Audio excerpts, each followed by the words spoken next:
Quando eu era pequeno, lá em Campina Grande, era comum naquela época a gente desde cedo aprender sobre ditados populares.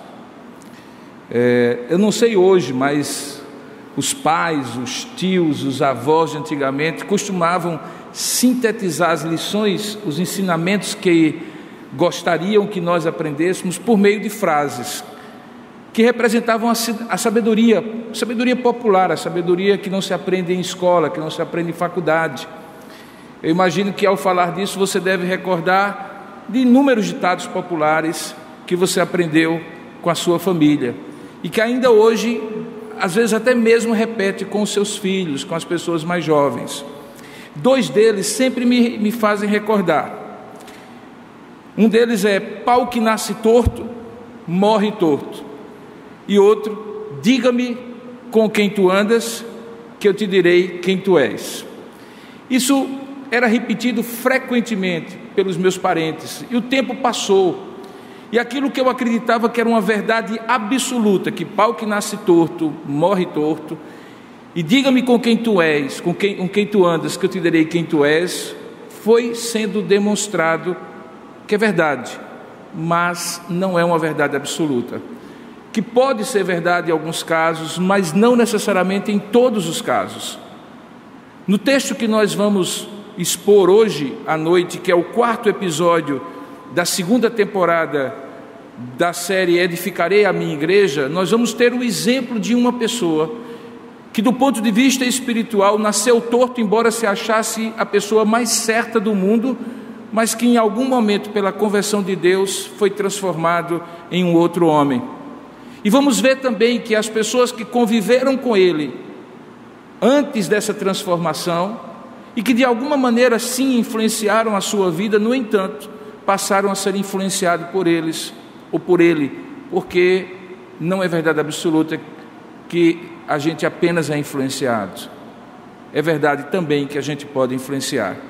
O homem sobre quem eu estou falando nasceu numa pequena cidade chamada Tarso, e foi conhecido como Saulo de Tarso, batizado assim, ou pelo menos chamado assim pelos seus pais, em homenagem ao grande rei Saul. Mas um dia ele se transformou, pela graça de Deus, em Paulo, e deixou de ser conhecido como Saulo de Tarso, daquela pequena cidade de Tarso, e passou a ser conhecido como Paulo, o apóstolo aos gentios. Paulo, o apóstolo aos gentios, é um exemplo cabal, que pau que nasce torto não morre torto, e que sim, nós podemos influenciar os outros, e nem sempre as pessoas com quem a gente anda dizem quem nós somos, que é possível influenciar mais do que ser influenciado. Abra sua Bíblia, portanto, para expormos no capítulo 9 do livro de Atos dos Apóstolos a história da conversão desse homem chamado Saulo, que passou a ser conhecido como Paulo, o apóstolo aos gentios.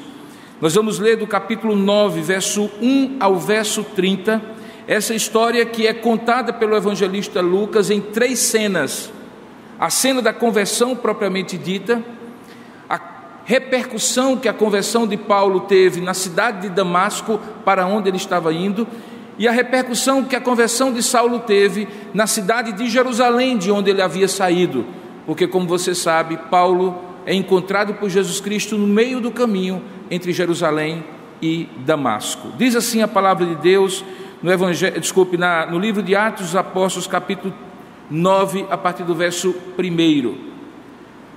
Saulo, respirando ainda ameaças e morte contra os discípulos do Senhor, dirigiu-se ao sumo sacerdote e lhe pediu cartas para as sinagogas de Damasco, a fim de que, caso achasse alguns que eram do caminho, assim homens como mulheres, os levasse presos para Jerusalém. E seguindo ele estrada afora, ao aproximar-se de Damasco, subitamente uma luz do céu brilhou ao seu redor, e caindo por terra, ouviu uma voz que lhe dizia: Saulo, Saulo, por que me persegues? E ele levantou, perguntando: quem és tu, Senhor? E a resposta foi: eu sou Jesus a quem tu persegues, mas levanta-te e entra na cidade, onde te dirão o que te convém fazer. Os seus companheiros de viagem pararam emudecidos, ouvindo a voz, não vendo, contudo, ninguém. Então se levantou Saulo da terra e, abrindo os olhos, nada podia ver. E, guiando-o pela mão, levaram-no para Damasco. E esteve 3 dias sem ver, durante os quais nada comeu nem bebeu. Ora, havia em Damasco um discípulo chamado Ananias. E disse-lhe o Senhor numa visão: Ananias. Ao que ele respondeu: Eis-me aqui, Senhor. Então o Senhor lhe ordenou: Dispõe-te, vai à rua que se chama Direita, e na casa de Judas procura por Saulo, apelidado de Tarso, pois ele está orando. E viu entrar um homem chamado Ananias, e impor-lhe as mãos para que recuperasse a vista. Ananias, porém, respondeu: Senhor, de muitos eu tenho ouvido a respeito desse homem, quantos males tem feito aos teus santos em Jerusalém.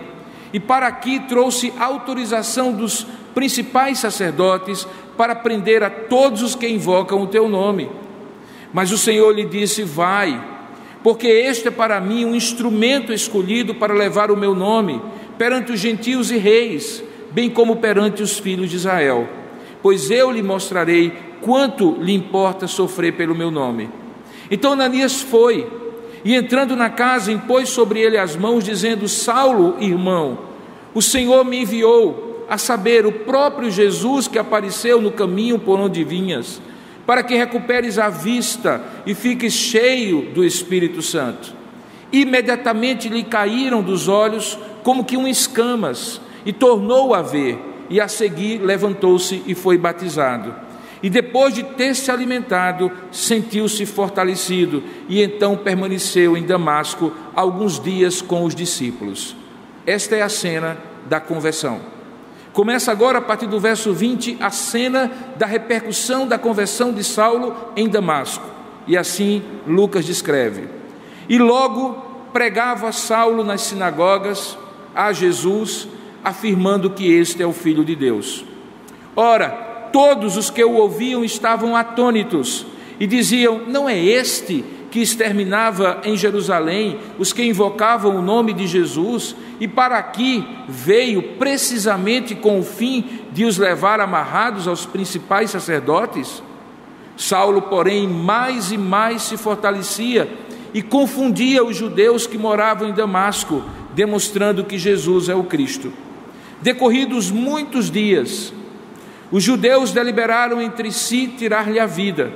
Porém, o plano deles chegou ao conhecimento de Saulo, e dia e noite guardavam também as portas para o matarem. Mas os seus discípulos tomaram-no de noite e, colocando-o num cesto, desceram-no pela muralha. Aqui encerra a segunda cena. A partir do verso 26 começa a terceira cena, a repercussão da conversão de Saulo em Jerusalém. Tendo chegado a Jerusalém, procurou juntar-se com os discípulos. Todos, porém, o temiam, não acreditando que ele fosse discípulo. Mas Barnabé, tomando-o consigo, levou-o aos apóstolos e contou-lhes como ele vira o Senhor no caminho e este lhe falara, e como em Damasco pregara ousadamente em nome de Jesus. Estava com eles em Jerusalém, entrando e saindo, pregando ousadamente em nome do Senhor, e falava e discutia com os helenistas, mas eles procuravam tirar-lhe a vida. Tendo, porém, isso chegado ao conhecimento dos irmãos, levaram Paulo até Cesareia Marítima, o porto, e dali o enviaram para Tarso. Que Deus abençoe a sua leitura da sua palavra feita nesta hora, para que ela por si só já edifique o nosso coração, mas também a exposição possa trazer para nós a mensagem que Deus tem para nós nessa noite. Então, curva a sua cabeça por um instante, eu lhe convido a pedir isso em oração a Deus, para que a sua vinda a este lugar, além de ser para adorar a Deus, também seja para ouvir a voz de Deus, não a voz de um homem, não um comentário sobre a Bíblia, mas o próprio Deus falando, apesar de nós e a cada um de nós. Curva então sua cabeça, feche os seus olhos e vamos juntos orar ao nosso Deus. Ó Deus amado e querido Pai, nós louvamos e bendizemos o Teu nome pela Tua palavra lida que será exposta agora, porque entendemos que ela é a Tua palavra, a mensagem do Senhor para nós. E o que nós te pedimos é que ela fale profundamente ao nosso coração, na medida em que o Teu Espírito que a inspirou Lucas para descrever estes fatos, também seja o mesmo Espírito que ilumine, abra o nosso entendimento, para que possamos compreender essa palavra. Oramos assim, crendo que, se assim Tu fizeres, como de fato nós confiamos que farás, nós sairemos daqui abençoados, glorificando o Teu nome, edificados, e por isso Te daremos a honra, a glória e o louvor que Tu mereces. Pois é assim que nós Te oramos e Te agradecemos, em nome e para a glória do nosso Senhor Jesus Cristo. Amém.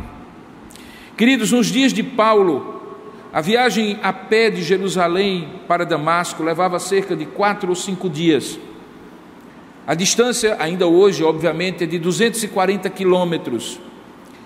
E as pessoas que saíam de Jerusalém para Damasco, certamente programavam a sua viagem com algumas paradas.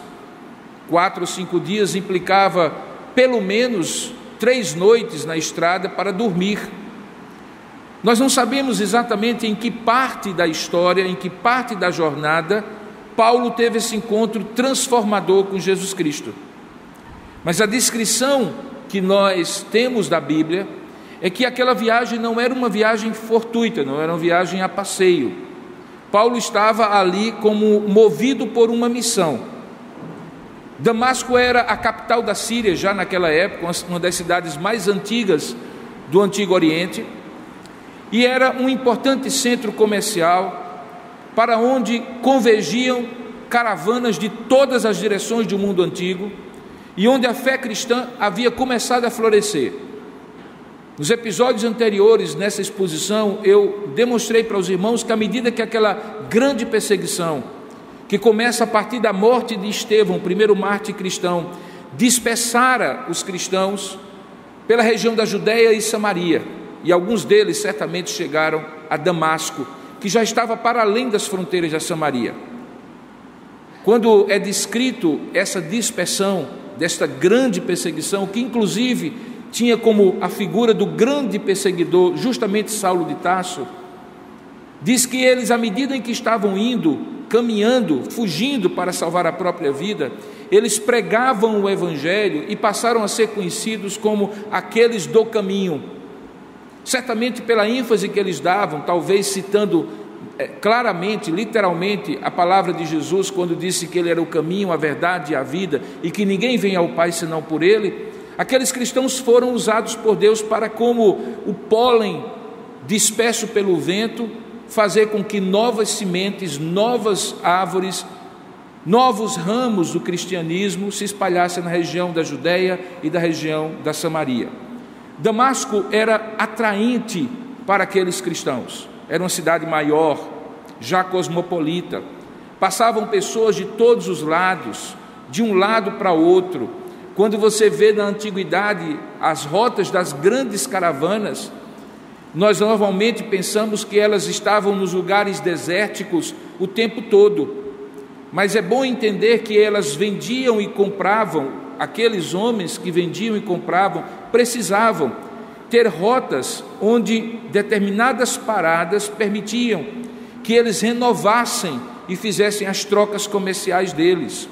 Então, sair do Extremo Oriente, parar em Damasco, descarregar a carga, vender alguns produtos, comprar outros, passar depois para Jerusalém, era um caminho natural de quem vinha do Oriente para o Ocidente, e o inverso também. Para um cristão fugido, que gostaria de ficar incólume, anônimo, uma cidade grande, cosmopolita, com pessoas de todos os lugares, era o refúgio perfeito. No capítulo 13, nós já vamos encontrar a cidade de Antioquia, próximo de Damasco, como sendo a cidade onde surge a primeira grande igreja cosmopolita, formada por cristãos de origem judaica e cristãos de origem gentílica. Aqui em Damasco, provavelmente várias comunidades como esta também pularam, apareceram. Saulo, sabendo disso e com autorização dos principais sacerdotes, é assim que o texto diz, ele leva consigo cartas precatórias, cartas com autoridade do Sinédrio, para que, encontrando discípulos do Senhor, pudesse levar alguns que eram do caminho, homens e mulheres, para, levando os presos, serem obviamente julgados e possivelmente mortos. É assim que no versículo 1 e 2, Lucas descreve a motivação daquela viagem. Perceba que ele usa até mesmo uma espécie de aposto, uma espécie de advérbio ou expressão adverbial de modo, dizendo assim: respirando ainda ameaças, veja aí no verso 1, e morte contra os discípulos do Senhor. É uma espécie de fotografia do coração de Paulo, ou do coração de Saulo até então. Ele ia então, dirigindo-se ao sumo sacerdote, com ele pegou essas cartas, com uma motivação muito forte de ameaçar e matar os discípulos do Senhor.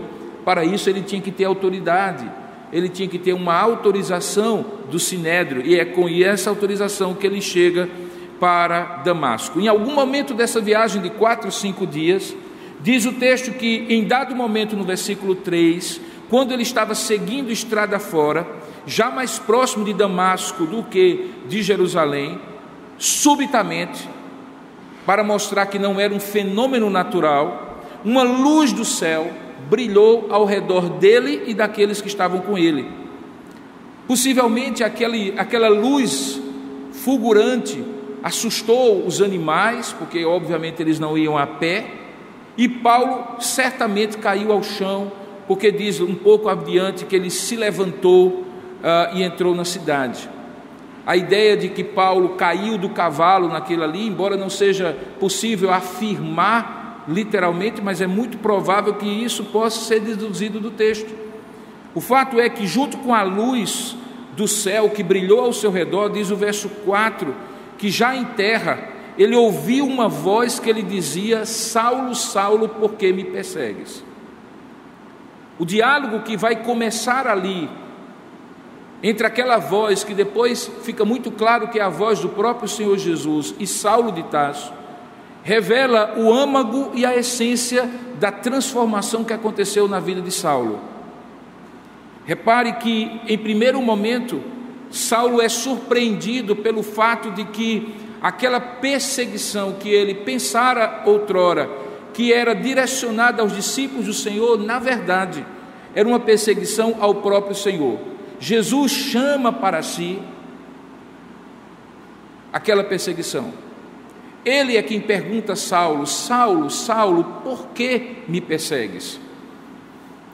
Diz o texto que, na hora em que Saulo escuta essa voz, ele pergunta no verso 5 quem era aquele que falava: quem és tu?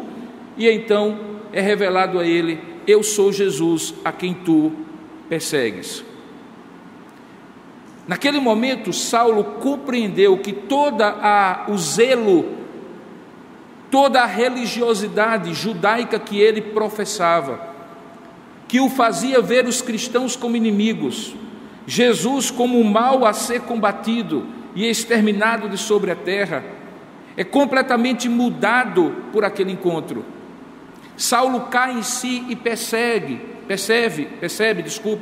que na verdade a perseguição que ele fazia contra os discípulos do Senhor era perseguição contra o próprio Senhor. O texto descreve que, ato contínuo, depois de se apresentar, Jesus diz que ele deveria levantar-se e entrar na cidade, onde te dirão o que convém fazer. Para um homem cheio de convicções, ainda que errôneas, mas convicções firmes, cheio de propósitos de morte e de ameaças, ter sido naquela hora tocado por aquela luz, tocado por aquela voz, e ter que sair dali para Damasco, o mesmo caminho que ele outrora pensara em fazer, mas já não motivado pelos mesmos motivos que agora eram outros, e mais, sabendo que a partir dali ele não seria mais o autor do seu próprio destino, aquele que escreveria a sua própria agenda, que determinaria a sua própria razão de estar em Damasco, mas que outros diriam a ele o que ele convinha fazer. certamente foi uma mudança que humilhou o coração daquele homem. A história da conversão de Saulo é contada em 3 textos do livro de Atos. Aqui no capítulo 9 e um pouquinho mais na frente, no capítulo 22, pelo próprio apóstolo Paulo, e no capítulo 26, também pelo próprio apóstolo Paulo.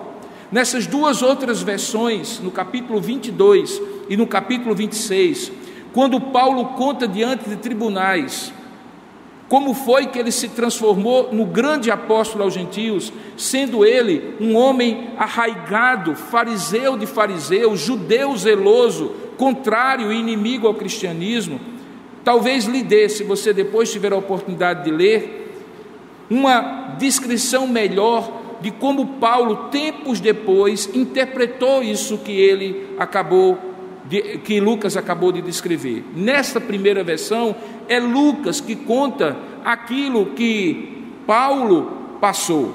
Como nós sabemos, no livro próprio de Atos, Lucas se transformou num companheiro de jornada de Paulo. Em algumas das viagens missionárias, Lucas estava com Paulo. E possivelmente Lucas ouviu a mesma descrição que depois ele registra no capítulo 22 e no capítulo 26. Quando nós olhamos, no entanto, essas 3 versões, nós vamos olhar alguns detalhes que diferem de uma versão para outra.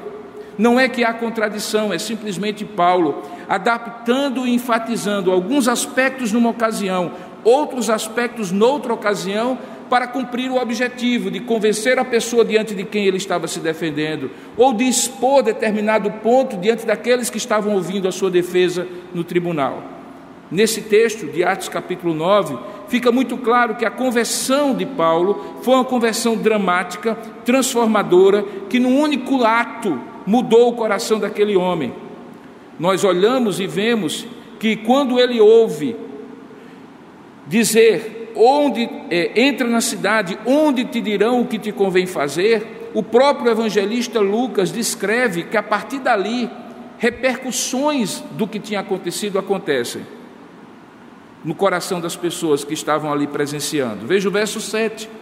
Os companheiros de viagem de Paulo, possivelmente pessoas que, como ele, estavam imbuídos desse ideal macabro de matar cristãos, diz o texto no versículo 7 que os seus companheiros de viagem pararam emudecidos. Mas há um detalhe que Lucas conta: eles ouviam a voz, mas não viam ninguém. E possivelmente a voz que eles ouviram, que dizia as mesmas coisas, obviamente, que Saulo ouviu, não produziu neles necessariamente a transformação que Saulo recebeu no seu coração. Mas é muito provável que alguns desses homens acompanharam Saulo nos episódios seguintes, nas 2 cenas seguintes, na cidade de Damasco e na cidade de Jerusalém. Durante 3 dias, depois de ter chegado a Damasco, guiado pela mão de outros homens, porque no verso 8 é dito que aquela luz fulgurante cegou-lhe os olhos, impedindo-o de ver, e ele passou a ser guiado pela mão. Veja aí no verso 8, ele passou esses 3 dias já em Damasco, em jejum, durante os quais nada comeu nem bebeu.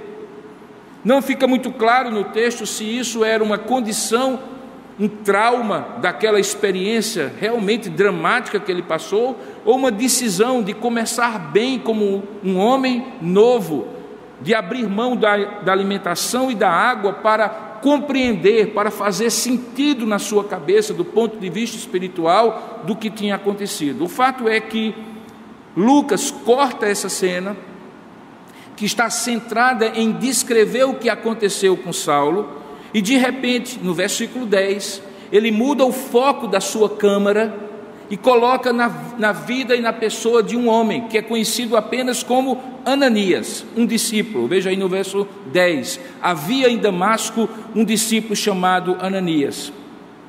A palavra de Deus diz que Ananias, enquanto estava orando, o Senhor lhe deu uma visão e o chamou também pelo nome, assim como chamou Saulo, Ananias. E assim como ele tinha aprendido e Saulo haveria de aprender, ele imediatamente disse: eis-me aqui, Senhor. E a ordem para Ananias foi a mais estranha possível: levanta-te, dispõe-te, vai para a rua chamada direita, ali mesmo em Damasco, encontra a figura e a casa de um homem chamado Judas, que não é Judas Iscariotes, a essa altura Judas já tinha morrido, e ali tu encontrarás um homem chamado Saulo, apelidado de Saulo de Tarso, pois ele está orando. Eu fico imaginando a mim e a você no lugar de Ananias. Veja, Ananias já sabia quem era Saulo. Lembre, Ananias era cristão e possivelmente um daqueles que havia fugido de Jerusalém por causa da grande perseguição perpetrada por este grande perseguidor. Seria o equivalente a um homem encontrado em qualquer lugar, fugindo de Hitler na Segunda Guerra, e alguém chegar para ele e dizer assim: olha, vai para a rua direita, lá tem um homem chamado Judas, e lá encontrarás Hitler, e ele está orando. Qualquer judeu na época da Segunda Guerra Mundial teria a mesma reação que Ananias teve. Ele não duvidou do que Deus estava mandando ele fazer, tanto é que ele obedeceu. Mas ele para por um instante e coloca aquilo que era natural e normal, que qualquer um de nós colocaria. Diz o texto que ele, na hora em que estava ouvindo isso, respondeu, verso 13, dizendo assim: Senhor, de muitos eu tenho ouvido a respeito desse homem, quantos males tem feito aos teus santos, que é a maneira que o Novo Testamento descreve os discípulos do Senhor, lá em Jerusalém. Ora, se já era difícil para esse homem conceber, visitar Saulo, mais difícil ainda era, porque diz o texto que era para que Ananias, sendo obediente, fosse até essa rua direita, na cidade de Damasco, na casa de Judas, para impor as mãos em Saulo e ele recuperar a vista. Talvez, como um cristão perseguido, sabendo que Saulo era o grande perseguidor, Ananias pensou consigo mesmo que ele fique cego, porque pelo menos vai fazer menos males aos cristãos que ele quis perseguir. Mas o fato é que o Senhor, quando ouve a conjectura, a dúvida de Ananias, sabendo inclusive, como Ananias expressa no verso 14, que Saulo teria poder na hora em que recuperasse a vista, se aquilo não fosse verdade, se aquela conversão não fosse genuína, de dar voz de prisão, porque ele trazia autorização dos principais sacerdotes para prender a todos aqueles que invocavam o nome do Senhor. Então era uma posição arriscada. Um homem que estava ali cego poderia se tornar o algoz daquele discípulo. Ele coloca tudo isso para Deus, e no versículo 15 e 16, Deus argumenta, demonstra para Ananias a razão por que ele deveria obedecer e o que havia de fato acontecido. Eu me recordo, era um pouco mais do que 8 meses do dia 11 de agosto de 1980, a tarde de quarta-feira em que Deus me alcançou no Evangelho, na minha própria casa, tendo ouvido o Evangelho de 2 pessoas que pregaram para mim sobre Jesus, quando pouco mais de 8 meses, tendo sido batizado 6 meses depois, em dezembro de 1980, na igreja presbiteriana, que eu entrava numa escola bíblica dominical no domingo pela manhã, e como eu estava chegando um pouquinho depois do horário que já havia começado, eu sentei no último banco daquela primeira igreja, ou igreja presbiteriana de Campina Grande, igreja presbiteriana central de Campina Grande, e pregava naquele lugar ali, ou dava aula de escola dominical, uma missionária do Betel brasileiro, por nome Heloísa, e ela fazia a exposição desse texto. E foi naquela ocasião, 8 meses depois da minha conversão, que eu escutei essas palavras e nunca mais esqueci delas, porque elas foram as palavras que Deus usou, não apenas para justificar a Ananias, porque ele deveria colocar de lado o medo, a desconfiança, e ir em busca daquele novo irmão que Deus havia lhe dado, mas também porque a partir daquele dia Deus estava também me chamando, obviamente numa proporção completamente diferente da de Saulo de Tarso, para também ser um instrumento. Naquele dia eu dediquei minha vida ao ministério, não sabia se iria ser pastor presbiteriano, o que haveria de vir depois, mas eu me recordo como se fosse hoje, que eu baixei a minha cabeça naquele último banco e disse: Senhor, se Tu estás me chamando, como chamasse Saulo de Tarso, eis-me aqui. Eu tinha pouco mais de 15 anos, não tinha completado 16 anos ainda. Isso aconteceu há muito tempo, hoje eu tenho 56, portanto 40 anos se passaram. E essa palavra foi forte o suficiente para manter-me durante os 7 anos em que eu fiz Instituto Bíblico e depois seminário. E desde então, durante os 33 anos de ministério que Deus me deu até agora. A palavra que Ananias ouviu originalmente e que eu ouvi em 1980 foi: vai, Ananias. Sem questionamentos, vai, Ananias. Sem dúvidas, vai, Ananias. Sem desconfiança, vai, Ananias. Porque este é para mim, dizia Deus, um instrumento escolhido para levar o meu nome perante os gentios e os reis, bem como perante os filhos de Israel, pois eu lhe mostrarei quanto lhe importa sofrer pelo meu nome. Perceba a ironia divina nesse argumento que ele usa para Ananias. O homem que tinha saído de Jerusalém para perpetrar sofrimento e morte contra os discípulos do Senhor, era dito agora a Ananias que ele aprenderia, porque Deus lhe mostraria quanto importa não fazer os outros sofrerem, mas sofrer por amor a Cristo. E por isso Ananias deveria ir, porque Deus havia escolhido antes da fundação do mundo.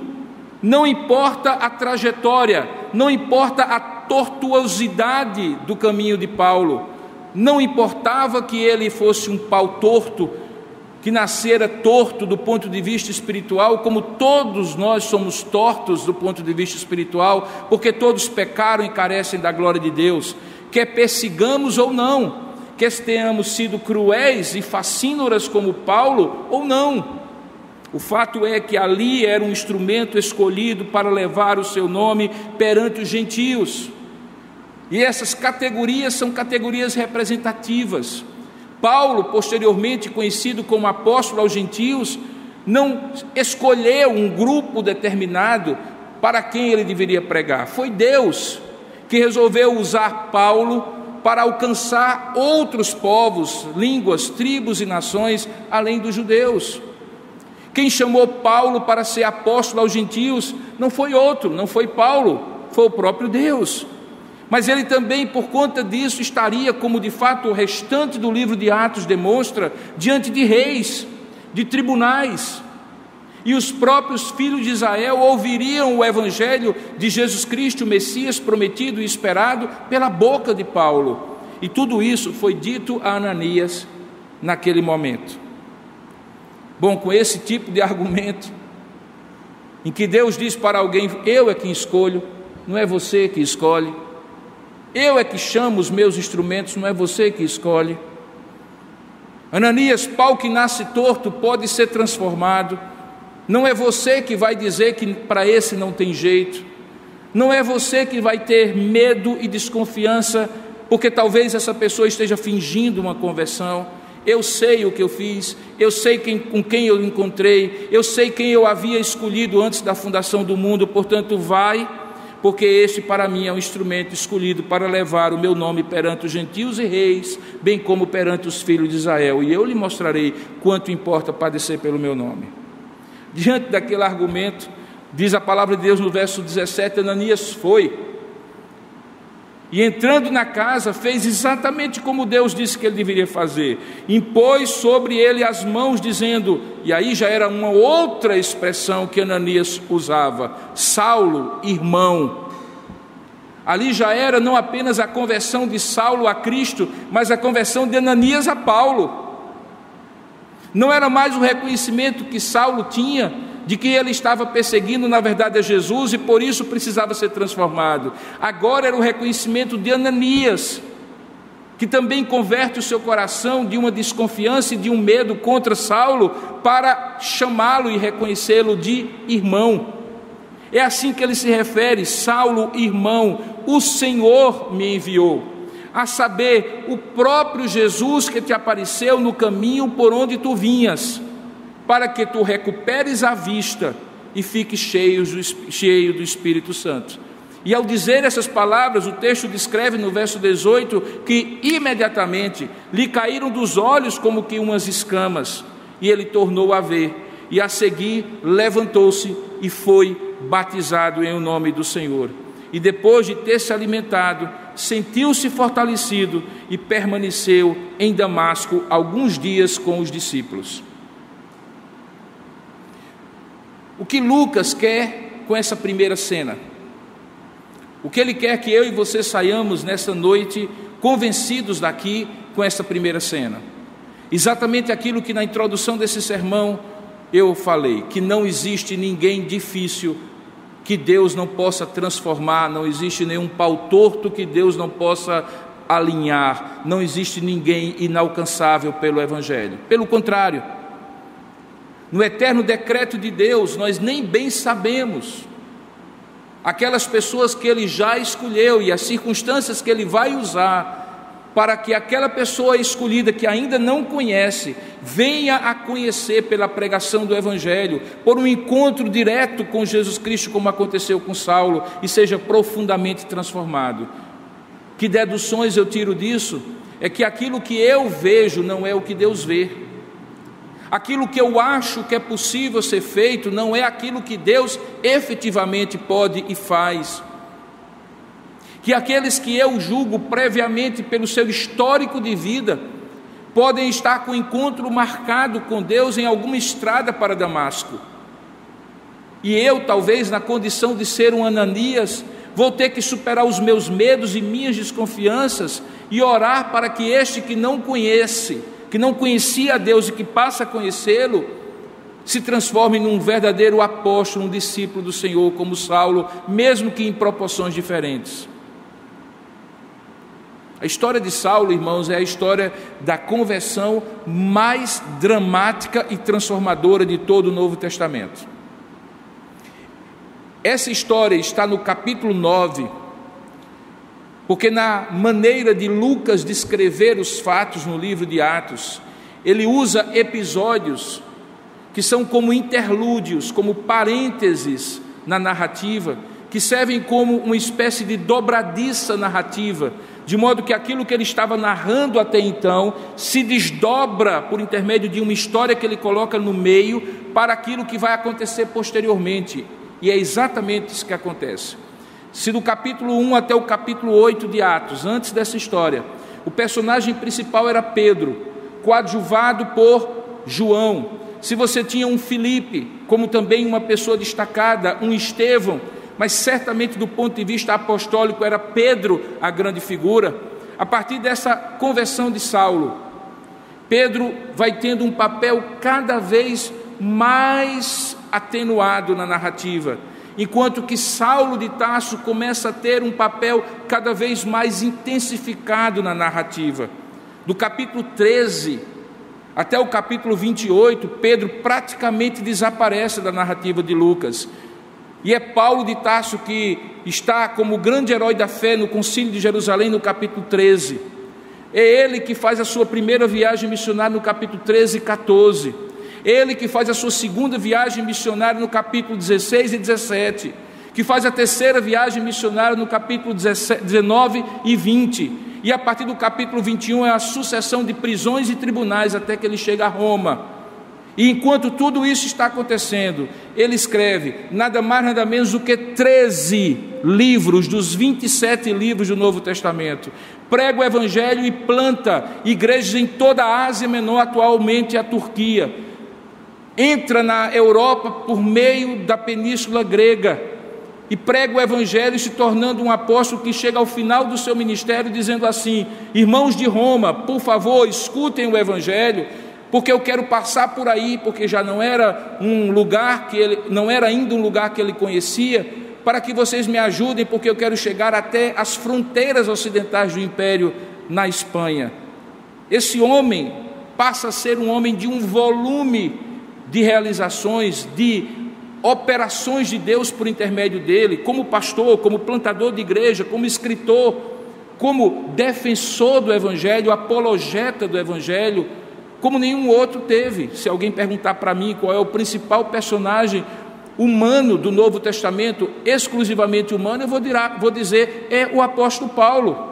Como eu costumo brincar, se houvesse um Papa instituído por Deus, certamente ele não seria Pedro, seria Paulo. Tal é a importância que ele tem no Novo Testamento. Ele só é menos importante do que aquele que é o principal, aquele que é o protagonista da história, que é o próprio Senhor Jesus. Essa história, portanto, desta primeira cena, é a história em que Lucas está querendo descrever para mim e para você que essa importante realização de Paulo é decorrente da dramaticidade da sua conversão. Quem é convertido como Paulo foi convertido, não é convertido para sentar e receber, mas para sair e compartilhar. Não é sentado apenas para ser um canal, ou melhor, um recipiente passivo da graça de Deus, mas como o texto mesmo diz, ele é encontrado por Jesus para ser um instrumento ativo, para que o nome dele chegasse aos lugares mais distantes. É por isso que ele está aqui no capítulo 9, descrito por Lucas. Lucas não se detém, porém, em apenas descrever o que acontece. Ele vai agora investir os versículos seguintes, como eu falei, em duas outras cenas. Paulo havia chegado em Damasco, tinha passado 3 dias sem comer e beber. Enquanto isso, Deus falou a Ananias. Ananias vai à casa de Judas, impõe as mãos sobre ele. Ele tira agora as vendas dos olhos, as escamas lhe caem, ele passa a ver. Ananias começa a perceber que aquele homem de fato era crente, o batiza. E a coisa mais curiosa aqui é que é Jesus usando Ananias, um discípulo, para batizar um apóstolo. Lembre que no final do capítulo 28 de Mateus, Deus dá aos apóstolos a autoridade para batizar todos aqueles que se tornassem discípulos em nome do Pai, do Filho e do Espírito Santo. Saulo é um ponto fora da curva, ele é batizado por um não apóstolo e vem se tornar um apóstolo porque viu a Jesus ressurreto. Depois de descrever tudo isso, agora já em Damasco, diz o texto que ele, como você mesmo viu, passou alguns dias com os discípulos, e a partir do verso 20 diz o que é que ele passou a fazer. Irmãos, eu não sei, a gente ler esse texto, você deve ter lido algumas vezes, e talvez você não dá a devida importância à mudança, ao twist, aquela coisa que mudou completamente o ponto de inflexão, o divisor de águas dessa narrativa. O homem tinha vindo para matar, e matar cristãos. No meio do caminho se tornou um discípulo de Cristo. E o que é que ele faz? Com a mesma intensidade que ele queria matar, diz o texto, que depois de ter se alimentado, sentiu-se fortalecido, verso 19, permaneceu em Damasco alguns dias com os discípulos e logo, veja o advérbio de modo, logo, tanto quanto imediatamente lhe caíram os olhos, tanto quanto imediatamente ele foi batizado, tanto quanto imediatamente ele foi reconhecido como discípulo, imediatamente ele passou a pregar. E onde é que ele pregava? Diz o texto que ele logo pregava nas sinagogas. E o que é que ele pregava? Ele pregava Jesus afirmando que este é o Filho de Deus. Talvez você não consiga compreender o que isso significa, mas significa a descrição da transformação mais dramática contada no Novo Testamento, irmãos. Esse homem matava gente que cria em Cristo, ele se torna um cristão, e agora ele volta para os seus, aqueles que como ele tinham nascido no berço judaico, e nas sinagogas, os templos onde os judeus liam a Torá, faziam as suas orações e diziam que Jesus não era o Messias esperado. Ele vai aos sábados e lá prega a estes que Jesus de fato é o Filho de Deus. Paulo, pela conversão, simplesmente mudou a polaridade da sua motivação, o propósito da sua vida, a intenção da sua alma, o objetivo da sua existência. Mas a intensidade, o fervor, o desejo de ser instrumento nas mãos de Deus, que antes ele achava que era ou que estava sendo, se matasse cristãos, agora ele manteve no seu coração para salvar judeus da ignorância de não receberem Jesus como o Messias prometido. Diz o texto que logo pregava nas sinagogas, afirmando que Jesus é o Filho de Deus. E os efeitos e a repercussão, que é a descrição que Lucas faz questão de contar, está no verso 21 em diante, que todos os que o ouviam estavam atônitos. A palavra atônitos aqui é muito mais do que desconfiados, muito mais do que admirados, mais do que alguém que não está compreendendo aquilo. A palavra atônito aqui é uma palavra forte no Novo Testamento grego, significa apavorado, assustado. Assustado, porque eles diziam para si mesmos: não é este o que exterminava em Jerusalém os que invocavam o nome de Jesus, e para aqui veio precisamente com o fim de os levar amarrados aos principais sacerdotes? O que os assustava era o teor, a intensidade, a rapidez da mudança que Deus operara no coração de Saulo. E isso ficava muito claro, porque diz o texto que diante disso, Saulo, ainda chamado como Saulo aqui, ao invés de se abater com isso, diz o texto que mais e mais, veja o verso 22, ele se fortalecia. E aí Lucas descreve com um outro verbo a reação que não os discípulos, mas agora os judeus que moravam em Damasco começaram a ter, porque eles começaram a ficar confusos. Diz o texto que Saulo, porém, mais e mais se fortalecia e confundia os judeus que moravam em Damasco, demonstrando que Jesus é o Cristo. A ideia de confundir aqui não é a ideia de simplesmente fazer com que desse tilt no tico e teco da cabeça dos judeus, que eles não entendessem mais, mas que aquilo começava a incomodá-los, a impactá-los, a tal ponto deles dizerem: se aquele nosso herói da perseguição se transformou do outro lado, virou a casaca, foi convertido e agora prega para nós que aquilo que ele dizia antes não era verdade, e que verdade era aquilo contra o qual ele lutava antes, como é que vai ser a partir de agora? Se o nosso herói da perseguição se tornou o herói da fé daqueles que são discípulos de Cristo, como vai ser agora? Você sabe que as pessoas não gostam de abrir mão de convicções que elas vão construindo ao longo da vida. Por isso que às vezes existe um tempo ótimo, um momento específico, uma oportunidade específica que Deus usa. Quando se faz um estudo sobre os momentos que Deus usa para alcançar pessoas, existe um ponto em comum: frequentemente as pessoas estão desestabilizadas, suas crenças não estão tão arraigadas, porque coisas diferentes aconteceram, riscos de morte aconteceram, desenlaces conjugais aconteceram, falências profissionais e comerciais aconteceram, doenças incuráveis assolaram pessoas próximas, gente querida morreu, e aquela pessoa está com as suas bases de crença, de valores, de percepções do mundo abaladas, porque a tendência do ser humano é numa autossuficiência tremenda, e colocando os tijolos da sua construção de vida de tal maneira que ele não admite que talvez o muro esteja torto e que vai ser preciso derrubar tudo e mudar os fundamentos. Por isso os judeus se confundiam com Paulo, se apavoravam com a mudança. E aí, quando a gente se apavora com alguma coisa, é possível ter a reação que esses homens tiveram. Diz o texto que decorridos muitos dias, verso 23, ou seja, isso foi durante um período de tempo crescentemente acontecendo, os judeus deliberaram entre si tirar-lhe a vida. E aqui está a ironia das ironias. O homem que tinha saído de Jerusalém para matar gente, agora estava na lista de morte dos seus compatriotas. Os judeus então guardavam, diz o verso 24, dia e noite, as portas de onde Paulo estava e as portas dos muros de Damasco, para que ele não fugisse, porque o propósito era, diz o verso 24, o matarem. Mas o plano deles chegou ao conhecimento de Saulo.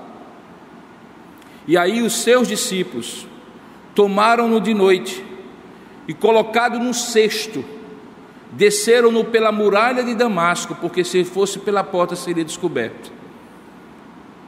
O que Lucas deseja que nós aprendamos com essa segunda cena? É que não é possível uma conversão que não abale as estruturas da vida de alguém e não impacte a vida dos outros que estão ao seu derredor.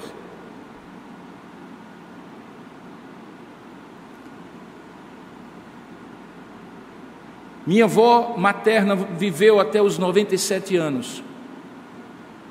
Até os 93, ela foi uma mulher que na sua formação religiosa entendia que a fé cristã protestante era uma traição à fé católica romana dela. Mesmo casada com um evangelista da Assembleia de Deus que era meu avô, mesmo vendo vidas dos filhos e dos netos, eu sou o neto mais velho, fui o primeiro dos netos a se converter, ela não admitia a ideia. Eu me recordo, como se fosse hoje, das visitas aos domingos na casa da minha avó, e como era complicado, mesmo sendo crente, abordá-la, porque ela se fechava, ironizava, me saudava com a paz do Senhor, meu filho, você agora é da lei dos crentes. Me recordo como em um determinado momento ela ironicamente, mas com muita crueldade, na sua ignorância espiritual, disse que para ela era melhor ter me visto sair para um cemitério do que ter me tornado pastor protestante. E assim foi até os 93 anos de idade, até que Jesus alcançou a vida dela.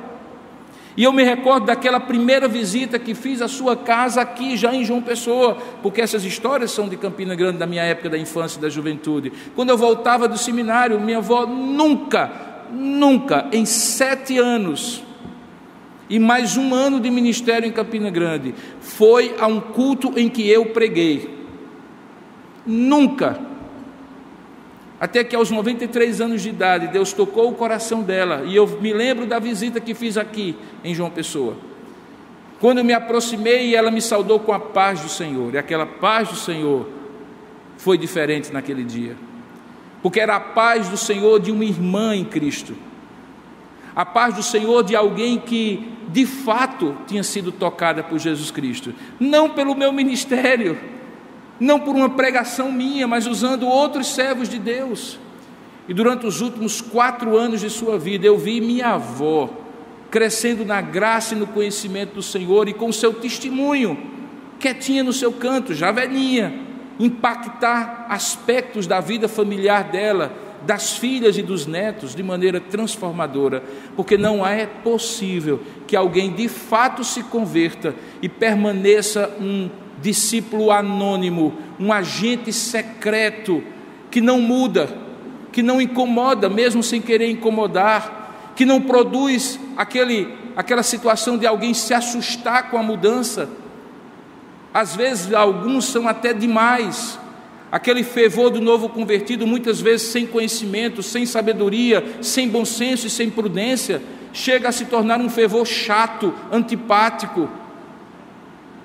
Mas é impossível que alguém seja transformado e não seja usado por Deus para transformar outros, para tornar algumas pessoas conscientes, capazes de perceber que alguma coisa mudou.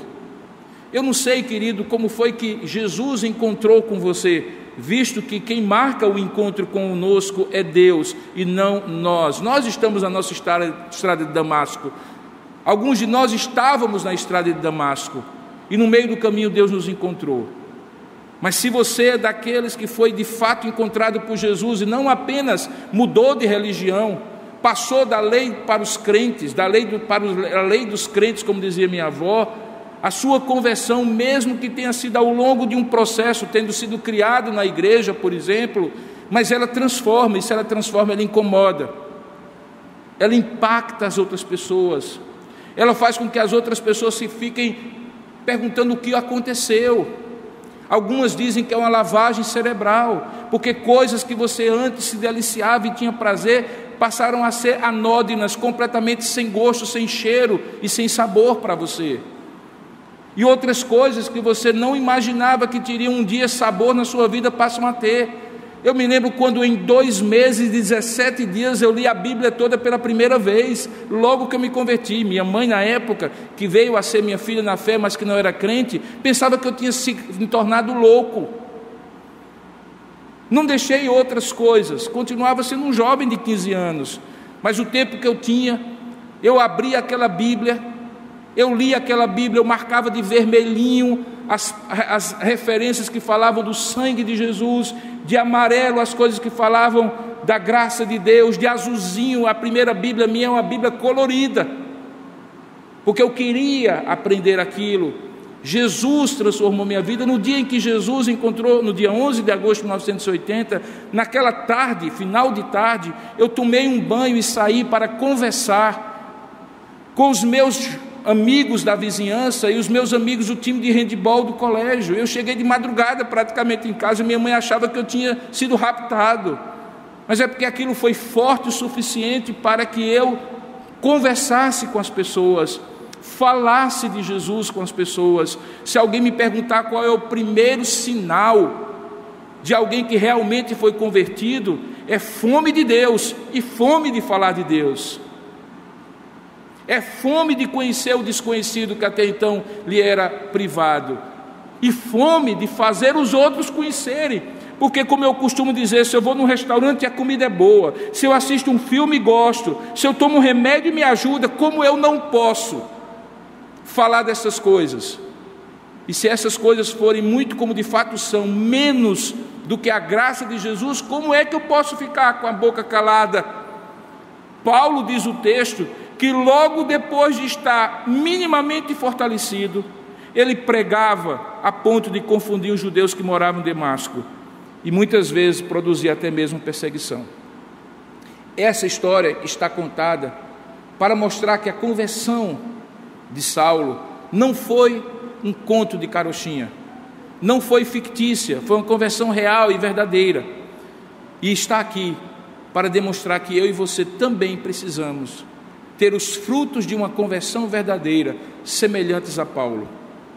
Talvez não sejamos eloquentes como Paulo, talvez Deus não vai nos levar a todos os reis e gentios, ao povo de Israel, mas ali perto, na sua vizinhança, nas pessoas que convivem com você no trabalho, na faculdade, na escola, no condomínio. É impossível virtualmente que você entre e saia com a boca calada, sem falar pelo menos que Jesus é o Senhor da sua vida, que Ele transformou o seu coração, porque é exatamente disso que se trata a conversão. Finalmente nós temos a terceira cena, que é quando, depois de descer do cesto na muralha de Damasco, diz o texto que ele se dirige a Jerusalém. E essa história é muito interessante, porque para um pouquinho e pense. Talvez o caminho mais difícil, embora Rui Carneiro dissesse que no caminho de volta para casa a gente nunca se perde, é o caminho de reencontro com o nosso passado.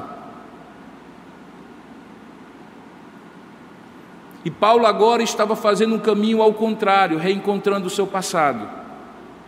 E ao reencontrar o seu passado, diz o texto que, tendo chegado a Jerusalém, verso 26, a primeira atitude que ele tomou foi, procurou juntar-se aos discípulos do Senhor.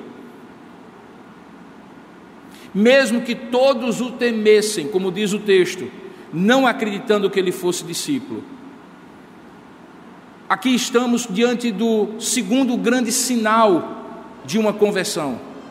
Uma pessoa que se converte realmente sente necessidade de se congregar com quem é do Senhor, mesmo que ele não seja bem recebido. De vez em quando alguém diz assim: puxa vida, pastor, eu tenho uma crítica a fazer à igreja. De vez em quando a gente escuta isso, entristece o coração da gente, a gente tenta melhorar. O nosso lema continua sendo corações amigos e braços abertos, mas não somos perfeitos. Às vezes não damos atenção para a pessoa, não damos o sorriso, não damos o bem-vindo. Mas há um outro lado da moeda, e o outro lado da moeda é que Paulo teve que enfrentar uma igreja em Jerusalém que temia que ele fosse um embuste, um fake, um agente infiltrado do judaísmo para de dentro para fora destruir a igreja. Se hoje uma pessoa ou outra diz assim, eu não me senti muito bem recebido porque ninguém olhou para mim, ninguém falou comigo, na época de Paulo, as pessoas não apenas não olhavam, as pessoas não apenas não falavam, como as pessoas desconfiavam da conversão dele. E certamente por causa dessa desconfiança também não o tratavam de maneira tão calorosa e acolhedora. Mas perceba que o sinal de uma conversão é a necessidade que você tem de estar com pessoas que passaram pela mesma experiência que você passou, que comungam dos mesmos valores, das mesmas crenças, da mesma experiência com Deus. Hoje nós encontramos um fenômeno que é conhecido como os desigrejados. Pessoas que justificam a ausência de alguma comunidade de fé por experiências traumáticas que tiveram em alguma comunidade, por comportamentos abusivos, seja de pastores ou de líderes, por decepções ou frustrações. E eu compreendo que tudo isso marca o coração de alguém, pode entristecer, desanimar. Ai de mim, ai de você, se nós formos uma pedra de tropeço na caminhada espiritual de alguém. Mas deixe-me lhe dizer, nada, absolutamente nada, justifica que alguém, sendo cristão, não encontre uma comunidade para se congregar, para ouvir um sermão, para edificar a sua alma, para servir a Deus, para louvar a Deus e oferecer o culto a Deus, porque a gente se junta àqueles que creem no mesmo Deus que nós cremos. Se não é aqui em Tambaú, que Deus lhe encontre e você abra o seu coração para encontrar um lugar onde você pode ser bem acolhido, onde você pode servir a Deus. Mas não é possível que numa cidade do tamanho de João Pessoa, com centenas, talvez milhares de igrejas hoje, não exista em algum lugar que não vale a pena você sair num domingo e estar lá naquela comunidade, conhecendo a Deus e servindo a Deus. É virtualmente impossível. Em Jerusalém só tinha uma igreja, ou era lá ou era lá. E mesmo com toda a desconfiança, foi lá que Paulo, diz o texto, procurou os irmãos que eram discípulos com ele, mesmo sabendo que eles o temiam, não acreditando que ele fosse discípulo. E aí surge uma figura que já tinha sido apresentada antes, chamada Barnabé, conhecido como José Barnabé, filho da consolação. Sabe aquele irmão que vê o melhor nos outros? Sabe aquele irmão que ampara os outros, que conforta os outros, que é usado por Deus para fortalecer a sua vida, que Deus usa para, nos primeiros passos, como se você fosse um bebê em Cristo, ser aquele que caminha com você, seguro na sua mão, até que você caminhe com as próprias pernas. Esse foi Barnabé para Saulo. Saulo aparece, ou melhor, Barnabé aparece na vida de Saulo em dois momentos cruciais: na conversão dele aqui, quando ele se integra na igreja presbiteriana de Jerusalém, ou melhor, na igreja de Jerusalém, e quando ele é chamado por Deus para o ministério na igreja presbiteriana de Antioquia. Barnabé foi fundamental na conversão e no chamado para as viagens missionárias de Saulo. Diz o texto que Barnabé, e olha que expressão bonita, tomando-o consigo, botando debaixo das asas dele, sendo suporte, levou a quem? Levou aos apóstolos, Pedro, João, os outros que estavam ali, e contou-lhes. Veja, Barnabé não estava no caminho para Damasco. Certamente ele ouviu o que ele contou aos apóstolos da boca do próprio Paulo e creu. Há pessoas que têm uma facilidade de descrer no que a gente diz, mas há outras pessoas que são usadas por Deus para confiar naquilo que a gente diz.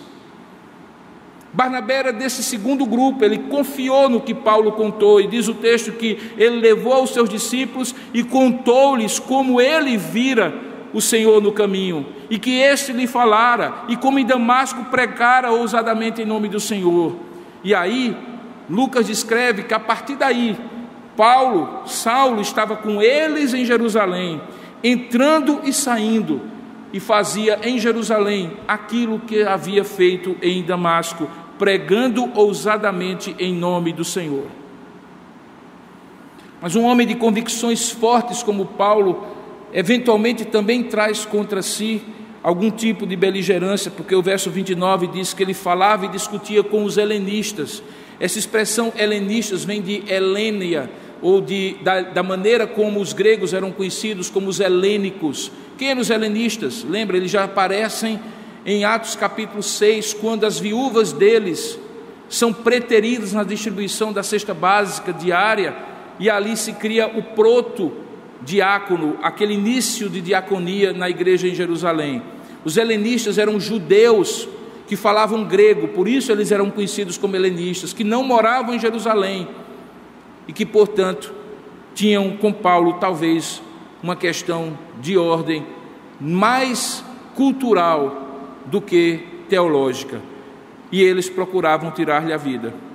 E dessa maneira, novamente, tendo isso chegado ao conhecimento dos irmãos, levaram-no até Cesareia Marítima, o porto no mar Mediterrâneo, e dali o enviaram para a sua terra em Tarso. Desse momento de Tarso até o Atos capítulo 13, Paulo desaparece da história e vai ser encontrado de novo por Barnabé como um homem que seria enviado para os gentios pela igreja em Antioquia. O que é que Lucas deseja descrever nessa terceira cena? Que Deus sempre coloca ao nosso lado pessoas que superam desconfianças e medos, e como Barnabé nos confortam, nos sustentam e nos apoiam nos primeiros momentos da nossa vida. A grande questão é, nós queremos que existam Barnabés para nós. Eu tive 2 irmãos em Cristo, um que me ensinou o valor da oração. Joãozinho era assim, meu amigo de igreja. Como orava aquele homem, jovem ainda, dependente de Deus, e como ele me ensinou a ser dependente de Deus, a não ser autossuficiente, a achar que somos nós que fazemos.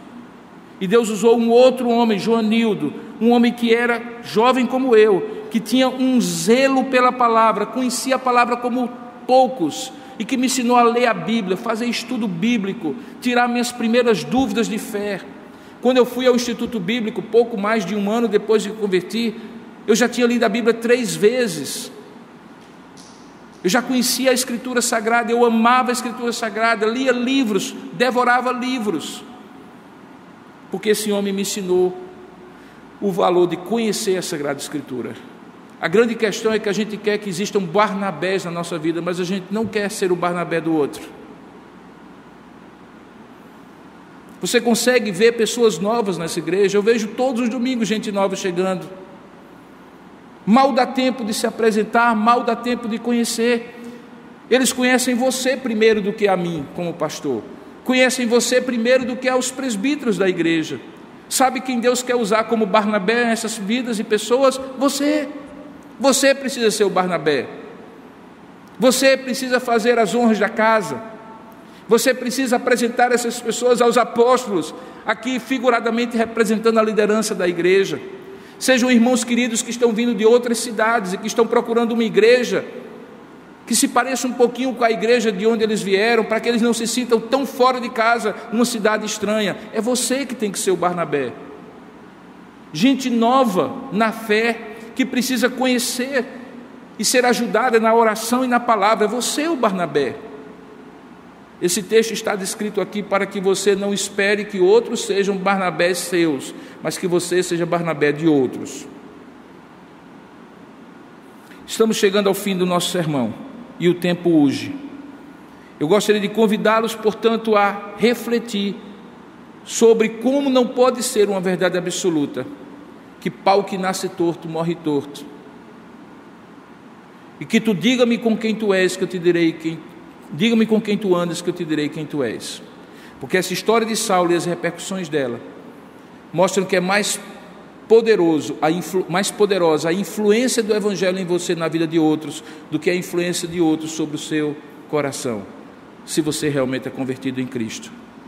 E seja você quem for, tendo a vida que você teve ou ainda tem, há um lugar na estrada de Damasco em que Jesus marcou um encontro com você para lhe transformar completamente, ele trazer uma nova vida, fazendo com que você, que seja um Saulo de Tarso, se transforme de fato num apóstolo, num enviado, talvez não na mesma proporção, mas com o mesmo objetivo. Que Deus nos abençoe com essa palavra, edifique o nosso coração, desperte a nossa vida para viver essa vida como nós devemos viver em Cristo Jesus. Eu lhe convido a abrir a palavra de Deus, eu lhe convido a novamente curvar a sua cabeça, fechar os seus olhos, hoje eu estou meio confuso, e orar comigo nessa hora, pedindo isso a Deus. Ó Deus amado e querido Pai, eu te peço, Senhor, aplica a Tua palavra que foi exposta aos corações aqui presentes e também àqueles que estão participando à distância. Na minha limitação, ó Pai, na minha incapacidade de falar mais e melhor daquilo que o Senhor desejava falar ao coração dos Teus filhos e filhas, que seja o Teu Espírito que faça esse milagre e opere nos corações, para que todos aqui possam compreender que a possibilidade de mudança a qualquer tempo e a influência que fazemos na vida dos outros precisa ser maior do que a influência de outros sobre nós. Abençoa-nos, ó Pai, é isso que nós oramos, em nome e para a glória de Jesus. Amém.